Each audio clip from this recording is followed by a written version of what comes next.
여러분 안녕하십니까? 뉴스라이브 문을 엽니다. 어제 전국 아파트 공동주택 공시 예정 가격이 공개됐죠. 서울을 살펴보니까 용산과 동작구가 크게 오르면서 지난해에 비해 14% 이상 오를 전망입니다.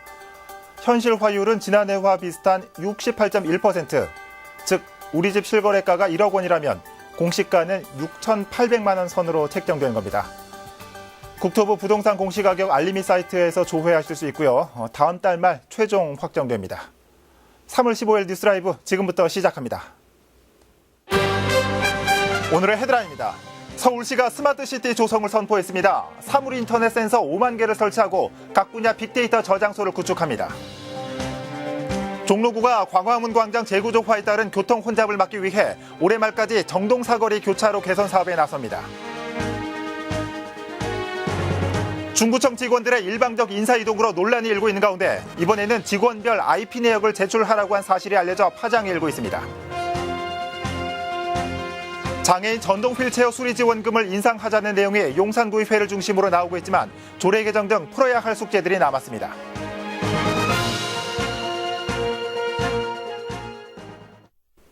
서울시와 성동구, 양천구 수장들이 만나 서울시 각 자치구를 스마트시티로 만들겠다는 포부와 계획을 내놓았습니다. 서울시는 스마트시티로 도약하기 위해 도시 전역에 5만 개의 IoT 센서를 구축하고 공공 빅데이터 시스템을 고도화하겠다고 밝혔습니다. 보도에 조성엽 기자입니다. 쏟아지는 민원을 인공지능 챗봇이 해결하고 사물 인터넷으로 실시간 주차 정보를 공유에 연계하고 빅데이터를 통해 주택의 매매와 전세 가이드라인을 만들고 서울시가 스마트 도시로 도약합니다. 박원순 시장은 사물 인터넷과 블록체인 등 4차 산업의 핵심 기술을 활용해 새로운 차원의 행정 서비스를 제공하겠다고 밝혔습니다. 이를 위해 서울 전역에 사물 인터넷 5만 개를 설치하고 교통과 환경, 복지 등의 분야에 쓰일 공공 빅데이터 저장소를 구축하겠다고 약속했습니다.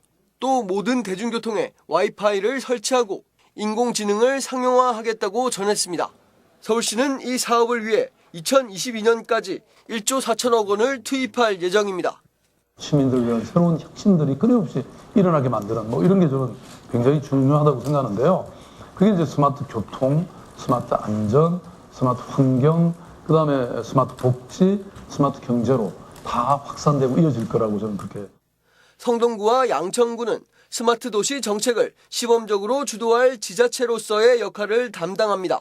성동구는 그간 사물 인터넷을 이용한 어르신 돌봄이나 근거리 무선 통신을 이용한 유아 통학 차량 관리 시스템을 구축해온 만큼 보다 정책의 포용성을 높이는 생활 밀착형 기술을 선도하겠다고 전했습니다. 특히 정원호 구청장은 스마트 쓰레기통처럼 기술은 훌륭했지만 타이밍이 맞지 않아 실효가 떨어졌던 사업들을 언급하며 실생활과 적정성이 높은 기술을 도입해 주민들이 곧바로 체감할 수 있는 사업을 펼치겠다고 공약했습니다. 당장 적용할 수 있는 기술들, 그래서 저희는 그걸 적정 기술이라고 표현하고 있는데요. 그런 적정 기술을 행정에 도입할 수 있는 그런 기술들을 찾아내서 그 기술을 도입하는 것에 목표를 갖고 있습니다. 그래서 한편 이날 자담회에선 공공 빅데이터를 수집하고 활용하는 과정에서 개인정보 유출과 사생활 침해 등의 문제점 등이 발생할 수 있다는 지적이 나왔습니다. 이에 대해 박원순 시장을 비롯한 각 지자체장들은 개인정보를 익명 처리에 활용할 수 있는 법률 제정이 필요하고 더불어 개인정보보호법 등의 완화를 통해 공익과 사생활이 충돌하는 지점을 최소화해야 한다는 공통된 목소리를 냈습니다. 딜라이브 설경기 케이블TV 조성엽입니다. 종로구 정동사거리는 출퇴근 시간뿐만 아니라 평소에도 극심한 교통정체로 몸살을 앓고 있습니다. 기형적인 교차로가 원인으로 꼽히고 있는데 올해 연말에는 이 일대의 교통 상황이 조금 더 나아질 것으로 보입니다. 지혁배 기자입니다. 서울시 교육청이 있는 송월길과 광화문에서 서대문역 방향의 세문안로가 만나는 지점입니다. 평일 출근 시간의 경우 시간당 3,700여 대의 차량이 몰리면서 극심한 교통정체가 벌어집니다. 문제는 우회전 차량. 기형적인 도로 구조 때문에 운전자의 시야 확보가 어려운 데다 마치 유턴을 하듯 차선을 2-3개 정도 넘어야 도로에 들어갈 수 있습니다. 이렇게 합류한 데에도 보행 신호등에 멈춰서는데 직진 차량들과 뒤엉키면서 더 혼잡해집니다. 광화문 광장 재구조와 사업이 추진되면 더욱 심각해질 수도 있는 상황입니다. 이에 따라 종로구가 정동 사거리의 불합리한 교차로 개선에 나섭니다.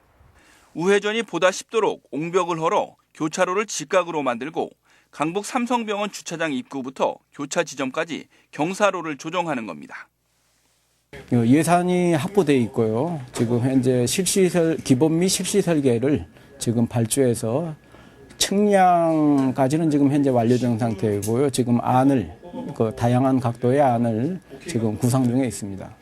종로구는 서울시에서 5억 원을 지원받아 연말까지 공사를 끝낼 계획입니다. 또 도림은 뉴타운 2단지와 4단지 사이길에서 서울역 방향으로 좌회전이 가능하도록 도로 구조와 신호 체계를 바꾸기로 했습니다. 우리 교통 부분이라든지 재건축하는 부분, 그다음에 도로 부분을 종합적으로 검토해서 그 구조 개선을 하게 됐고요. 그다음에 주민들이 지금도 계속해서 민원을 제기하고 있는 상태입니다. 그래서 그 부분을 저희들이 적극적으로 해소하고자 종로구는 정동 사거리 교차로 개선 사업에 주민협의체, 우리 동네 감독관을 참여시켜 주민 의견을 반영하는 한편 도림문터의 문화재 발굴 가능성에도 대비하기로 했습니다. 딜라이브 서울 경기 케이블 TV 지역배입니다. 현재 자치구에서 장애인들에게 지원하고 있는 전동 휠체어의 수리 지원금이 턱없이 부족하다는 소식 얼마 전에 전해드린 바 있습니다. 용산구의회 구정질문에서는 이 지원금의 한도를 상향해야 한다는 목소리가 나왔는데 당장 이행되기는 어려워 보입니다. 이재용 기자입니다. 요즘 부품값이 자꾸 오르고 있는데 여기에 비해서 지원금은 모자라기 때문에 자부담 때문에 아예 수리를 꺼려하는 이용자들이 많으시는데요. 아무것도 고칠 수가 없습니다. 그렇기 때문에 그것 자체가 높아져야 된다. 장애인들의 목소리를 대변해 설혜영 용산구의원이 전동 휠체어 수리비의 지원 한도를 상향해야 한다고 말했습니다. 비수급자 지원액은 10만 원으로 턱없이 부족한 수준입니다. 이동권의 제약을 받는 장애인이 없도록 장애인 1인당 휠체어 수리 지원 금액을 확대해야 합니다. 하지만 집행부에선 구의 경우 서울시 자치구 중 장애인 휠체어 수리의 지원금 수준이 중위권 이상이라고 답했습니다. 때문에 지원 한도를 상향하기 위해선 추가적인 검토가 필요하다는 의견입니다. 서울시 타 자치구 사례 및 위탁 기준에 대한 비교 검토가 필요하고 수리비용 적정 기준액 산정을 위하여 부품별 평균 금액, 수리에 소요되는 인건비, 교통비 등에 대한 면밀한 조사를 바탕으로 설 의원은 집행부에 검토하겠다는 답변이 불성실하고 불충분한 답변이라고 지적했습니다. 그러면서 장애인 휠체어 수리의 지원금 예산이 증액돼야 한다고 목소리를 높였습니다. 휠체어 수리 지원을 하고 있는 센터에서 이미 부품가에 대해서 대략적인 지원액을 지금 제출을 했습니다. 이 부품가 조사에 대해서 더 조사할 것이 있는지 예산 증액을 해야 될 것입니다. 이에 대해 집행부는 검토하겠다는 입장을 고수했습니다. 휠체어 수리 비용 좀 정액이 필요하다고 계속 말씀하시는데요. 이 부분은 조례 개정이 필요한 사항입니다. 한 번 더 벤치마킹을 하고 분석을 해보도록 그렇게 하겠습니다. 장애인들의 경제적 부담을 덜어주기 위해 마련된 전동 휠체어 수리 지원 사업. 취지는 좋지만 지원을 받고 있는 장애인들의 표정은 밝지만은 않습니다. 딜라이브 서울 경기 케이블 TV 이재용입니다.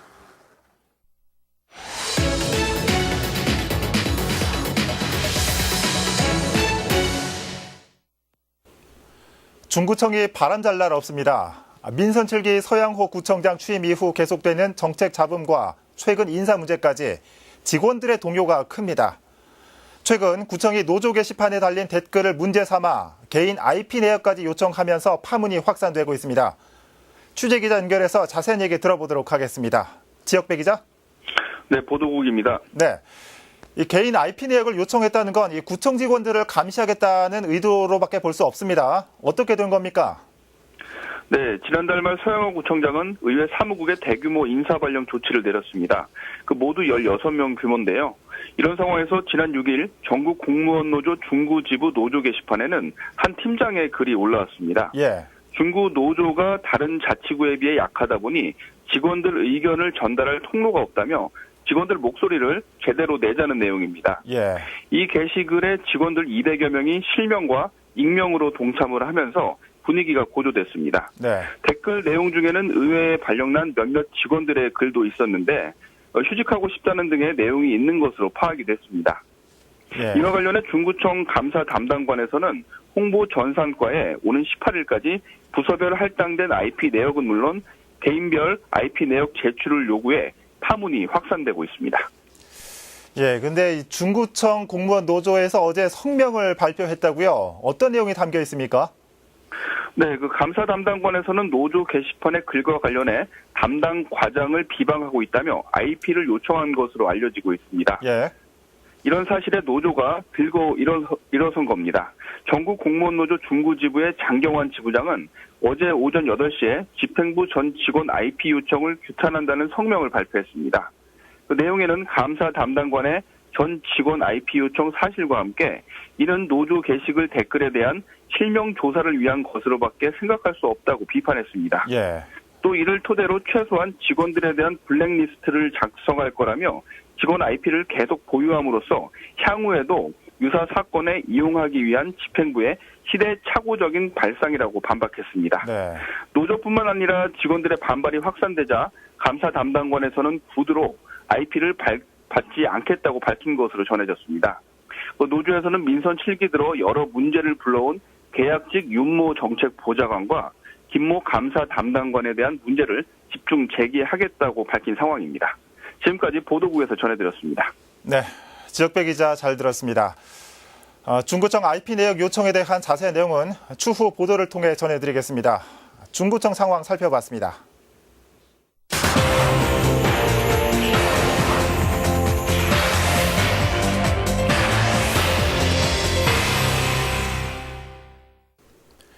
아파트 밑으로 고속도로가 지나고 있는 인천의 한 아파트 모습입니다. 금이 가고 갈라지고 손가락이 들어갈 만한 틈새도 보입니다. 보시는 것처럼 이 아파트가 기울어서 빈병은 혼자서 굴러갑니다. 이곳 주민들은 아파트 아래를 관통하는 제2 외곽순환도로 지하터널이 원인이라고 주장합니다. 아파트 및 도로 건설로 불안에 떠는 건 서울에서도 벌어지고 있습니다. 구로구 항동지구입니다. 광명에서 서울을 잇는 고속도로 건설이 추진되고 있는데 이 택지지구와 인근 학교 밑으로 1.6km 길이의 지하터널이 계획되어 있습니다. 입주를 앞둔 주민들은 발파로 인한 소음과 진동 피해는 물론 안전까지 우려하고 있는 상황. 앞선 인천 삼도 아파트와 같은 사례도 예견된다며 집회를 이어가고 있습니다. 지하도로뿐만 아니라 최근 공사가 시작된 GTX A 노선도 뜨거운 감자입니다. 노선이 지나는 파주와 용산, 강남 등의 주민들 역시 안전을 이유로 노선을 반대하고 있습니다. 노선이 열병합 발전소 밑을 지난다. 또 노후된 주택가 밑을 관통한다. 즉 안전을 못 믿겠다는 겁니다. 앞선 항동지구와 GTX 노선 지역 주민들이 공통적으로 바라는 건 이 노선이 주택가를 돌아가던가 아니면 안전한 공법으로 불안감을 없애달라는 겁니다. 실제로 이들 사업에 공통적으로 사용되는 굴착 방식은 전통적으로 쓰여왔던 발파 방식입니다. 다이너마이트로 안반을 폭파시키는 방식이죠. 그런데 발파 과정에서 나타나는 소음과 진동, 그리고 혹시 모를 지하수 유출과 유입 등이 아파트 안전에 위협을 가한다는 주장입니다. 실제로 앞선 인천 삼도 아파트 주민들도 2015년 말부터 시작된 발파 공사 이후에 갈라짐 현상이 나타났다고 주장하고 있습니다. 이에 대해 해당 기관은 발파 방식도 안전하고 또 정해진 소음과 진동 기준을 준수한다는 입장입니다. 하지만 노선이 지나는 한강 밑과 문화재와 노후 건물이 있는 서울역 광화문 밑으로는 발파 방식이 아니라 소음과 진동이 거의 없는 첨단 기계식 굴착 방식을 사용한다는 계획이라 주민 반발의 불씨를 키우고 있습니다. 내 집 밑으로 하루에도 수십 번씩 발파가 이루어진다면 여러분은 어떻겠습니까? 노선을 바꾸던가 공법을 달리하던가 주민들의 목소리는 하루가 멀다 하고 이어지고 있습니다. 지금 이 시간에도 GTX A 노선이 지나는 용산 지역 주민들이 항의 집회를 구청 앞에서 열고 있다고 합니다. 어떤 점이 우려되는지 또 어떤 것들을 요구하고 있는지 곧바로 현장 연결해서 들어보도록 하겠습니다.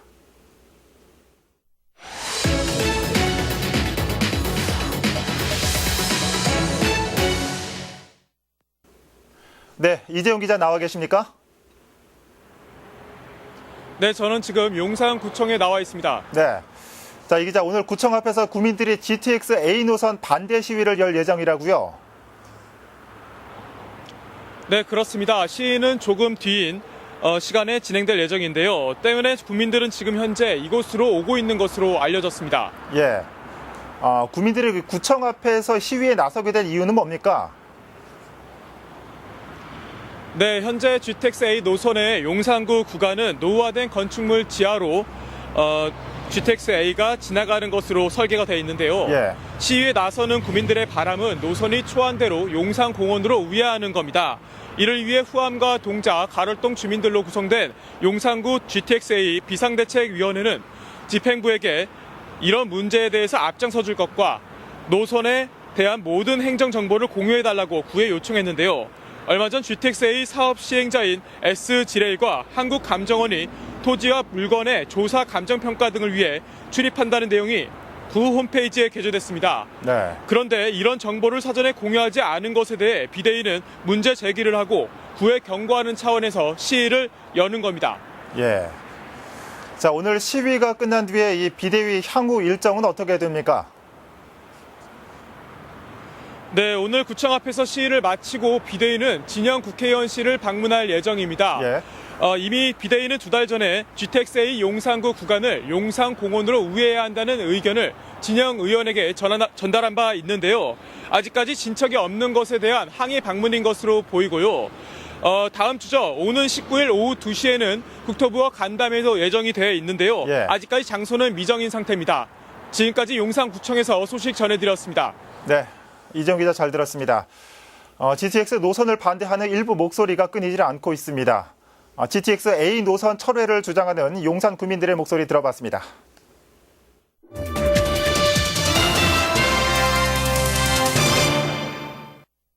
네, 다음 소식입니다. 얼마 전 송파구의회가 의원 간의 몸싸움으로 임시회 파행을 겪었다는 소식 전해드린 바 있습니다. 이후 첫 임시회가 열렸습니다. 논란이 됐던 안건은 결국 합의됐지만 폭행과 관련해 추가 고소가 이어지며 의원 간의 고소전은 해결해야 할 과제로 남았습니다. 태윤영 기자입니다. 폭행 시비 이후 열린 첫 임시회. 본회의에 앞서 의장과 부의장은 그간의 논란에 대해 사죄의 뜻을 밝히며 소통과 협치를 강조했습니다. 하지만 여야 간의 미묘한 앙금은 여전해 보였습니다. 의회의 대표인 의장으로서 책임을 통감하며 국민 여러분들께 진심으로 사과드립니다. 아까 의장님께서 저한테 전화하셔가지고 이걸 비공개 직원들은 없고 속기 안 되고 사진 못 찍게 이렇게 말씀을 하셨는데 또 약속을 어기셨군요. 이날 구의회는 문제가 됐던 상임위원 변경의 건과 학교 체육시설 사용료 지원 조례를 제외하고 모두 11개의 안건을 의결했습니다. 의장직권의 상임위원 변경의 건은 결국 철회하기로 여야가 합의했고 학교 체육시설 사용료 지원 조례는 오는 18일 다시 상임위에서 논의 후 다음 본회의에 상정하기로 했습니다. 하지만 폭행 시비로 번졌던 여야 간의 갈등은 봉합되지 않았습니다. 일명 의사봉 폭행 시비로 김장환 의원으로부터 고소당한 이배철 의원은 지난 8일 맞고소했습니다. 여기에 새롭게 추가 고소도 이어졌습니다. 실랑이가 벌어진 본회의 당일 김장환 의원에게 얼굴을 폭행당했다며 이해숙 부의장도 같은 날 김장환 의원을 고소한 겁니다. 이해숙 부의장은 폭행 혐의에 더해 욕을 했다며 명예훼손 등으로 고소했지만 김장환 의원은 제기된 혐의를 모두 부인했습니다. 경찰은 조만간 해당 의원을 차례로 소환해 조사를 이어갈 예정입니다. 의원들 간의 몸싸움으로 번진 안건 처리 문제는 여야 간의 합의로 일단락됐지만 폭행과 관련된 고소가 추가로 이어지며 의원 간 고소전은 여전히 해결해야 할 과제로 남았습니다. 드라이브 서울 경기 케이블 TV 태윤영입니다. 서대문구 의회가 20일부터 이틀간 추가 경정 예산안 심사에 들어갑니다. 서대문구청은 올해 추가 예산으로 100억 원을 편성해 구의회에 제출했습니다. 청사별관 건립비 10억 8천만 원과 홍제천 산책로 공사 비용 2억 6천만 원이 추가 편성됐습니다. 또 중년층 일자리 사업 4억 4천만 원과 영천시장 시설 현대화 사업비 2억 2천만 원도 포함됐습니다. 추가 경정 예산안은 임시회 마지막 날인 25일 확정될 예정입니다. 성동구 보건소가 노후시설 개선을 위한 개보수 공사를 완료했습니다. 성동구 보건소 건물은 1970년 지어져 경찰병원으로 사용되다 지난 1995년부터 보건소로 이용 중입니다. 이에 따라 구는 보건소 건물 곳곳에 낡고 오래된 시설에 대해 지난해 11월부터 3개월간 개보수 공사를 진행해 최근 완료했다고 밝혔습니다. 또 이 과정에서 보건소 건물 4층에 있던 서울지방경찰청 소관 유실물센터를 이전해 성동 아이맘 건강센터를 조성했다고 전했습니다. 한편 성동 아이맘 건강센터는 임신부와 유아의 건강검진과 예방접종, 산후관리 등 종합적인 진단과 치료를 제공할 예정으로 다음 달 개관을 앞두고 있습니다. 대부분 무허가로 운영되던 노점을 합법화해주는 거리가게 허가제가 본격 시행됩니다. 서울시는 보행권과 도시미관을 해치지 않는 일정 조건을 갖춘 거리가게에 정식으로 도로점용 허가를 내줄 계획입니다.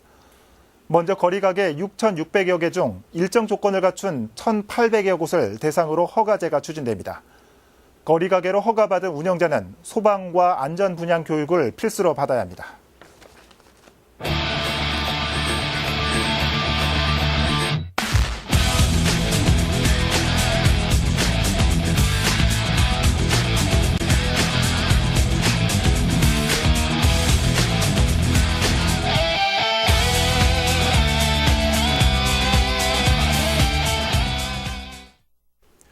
오늘 비 예보가 있습니다. 비가 그친 후 주말에는 다시 예년 기온을 회복합니다.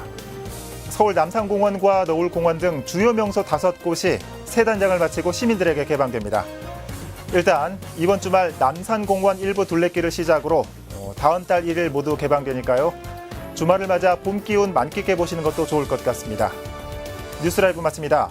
편안한 주말 보내십시오.